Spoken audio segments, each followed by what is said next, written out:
नमस्कार। मेरा नाम डॉक्टर अंकुश पुरी है। मैं consultant urologist, andrologist and renal transplant surgeon हूँ, neuro zero care, Bilaspur, Chhattisgarh. आज हम बीपीएच के बारे में बात करेंगे और उसमें लाइफस्टाइल मैनेजमेंट का क्या इंपॉर्टेंस है और क्या लाइफस्टाइल चेंजेस करने चाहिए, इसके बारे में बात करेंगे। What is the role of lifestyle management in such people? तो जैसा आप जानते हैं कि बीपीएच मतलब बिनाइन एनलार्जमेंट ऑफ प्रोस्टेट, जो कि 40-50 साल से बुजुर्ग मर्दों में पाई जाने वाली तकलीफ का बीमारी है। इसमें लाइफस्टाइल मैनेजमेंट बहुत इंपॉर्टेंट है, जो कि अगर माइल्ड सिम्टम्स हैं, किसी को कम सिम्टम्स हैं, वो सिर्फ और सिर्फ लाइफस्टाइल मैनेजमेंट से ही कंप्लीट रूप से ठीक किए जा सकते हैं। और मॉडरेट से सीवियर सिम्टम में भी lifestyle management helps in controlling the disease process. तो इसमें क्या क्या चीजें आती हैं? लाइफस्टाइल मैनेजमेंट में आता है आपको वाटर इनटेक आपका लिमिटेशन में लाना चाहिए। आपको डेली रिक्वायरमेंट के हिसाब से वाटर इनटेक रखना चाहिए, जैसे कि 2-2.5 litre water is enough for normal day routine activity. आपको ऐसी चीजें जिनको हम लोग मेडिकल में डायरेटिक्स बोलते हैं, जो ज्यादा पेशाब बनाते हैं, जैसे अल्कोहल है, एंड सम मेडिकेशंस जैसे कि बीपी, जिनको हाइपरटेंशन होता है, ऐसे मरीजों को चलने वाली दवाइयाँ होती हैं। हार्ट पेशेंट्स को ओवरलोड कम करने के लिए दवाइयाँ होती हैं। अगर वो चलती हैं तो उनको चेंजेस करने का डॉक्टर से पूछ के दवाइयाँ चेंज करने की जरूरत होती है। तीसरा, there are some distraction techniques, जैसे कि जिन पेशेंट्स को बीपीएच होता है उनमें बहुत कॉमनली ओवर एक्टिव ब्लैडर होने के कारण सिम्टम्स होते हैं बार बार जाने के, और पेशाब लगने पे तुरंत भागना और रोक नहीं पाना, कभी कभार यूरिन लीक भी हो जाता है।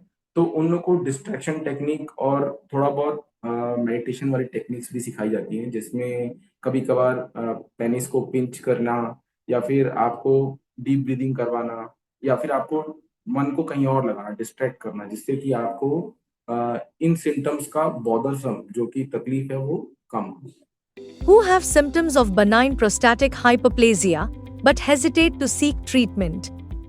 तो जैसा कि आप जानते हैं कि बहुत सारे मरीजों को ये तकलीफ होती है, इससे होने वाली परेशानियां होती हैं, पर वो अपना इलाज कराने से डरते हैं। उनको लगता है कि मेरे को सर्जरी लगेगा, या फिर उनको ये लगता है कि ये तो नॉर्मल है पेशाब का होना।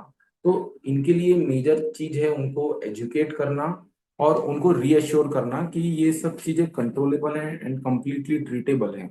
और अर्ली स्टेज में तो दे आर सच पेशेंट्स जिनको अगर अपन दवाई से मैनेज करते हैं तो दे आर टोटली कंट्रोल्ड। तो अगर मरीजों से पूछा जाए तो उनको क्या समझ में आना चाहिए, क्या क्या सिम्टम होने चाहिए जिससे उनको समझ में आए कि उनको बीपीएच है।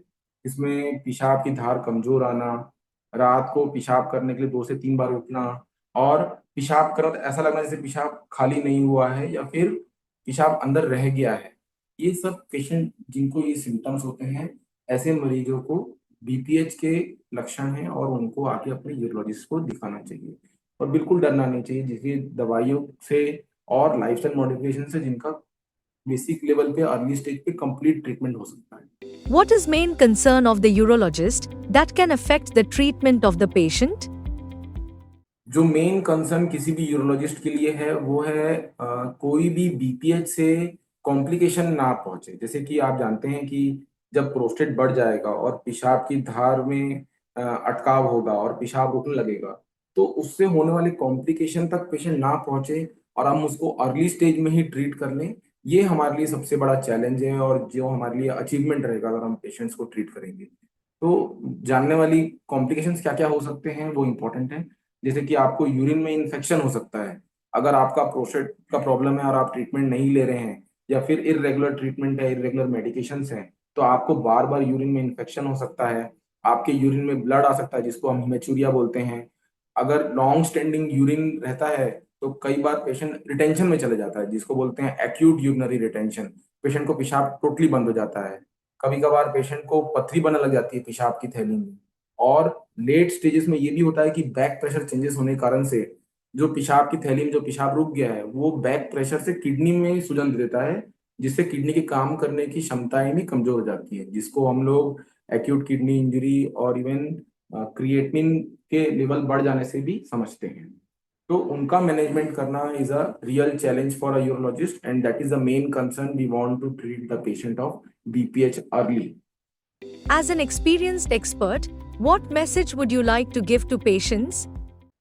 तो message is very loud and clear कि कोई भी पेशेंट को अगर कोई भी पेशाब से रिलेटेड संबंधित परेशानियां हैं, और अगर आप कोई ऐसे वयस्क हैं जो 40 से 50 साल की एज के बाद में हैं, तो आपको जरूर अपने एक्सपर्ट यूरोलॉजिस्ट से मिलना चाहिए, जिसमें आपको बेसिक टेस्ट कराए जाएंगे, जिसमें आपके बेसिक रूटीन ब्लड टेस्ट और स्पेसिफिक प्रोस्टेट टेस्ट और एक सोनोग्राफी एब्डोमेन की, जिसमें हम प्रोस्टेट का साइज और कितना पेशाब रुक जा रहा है और पेशाब की थैली में कोई चेंजेस तो आए हैं कि नहीं वो देखेंगे। एक यूरोफ्लोमेट्री करके एक जांच होती है, जिसमें हम आपकी पेशाब की धार का मूल्यांकन करते हैं कि आपका जो यूरिन फ्लो है वो नॉर्मल पर्सन के मुकाबले कितना है, इट इज नॉर्मल और it is severely obstructed urine flow.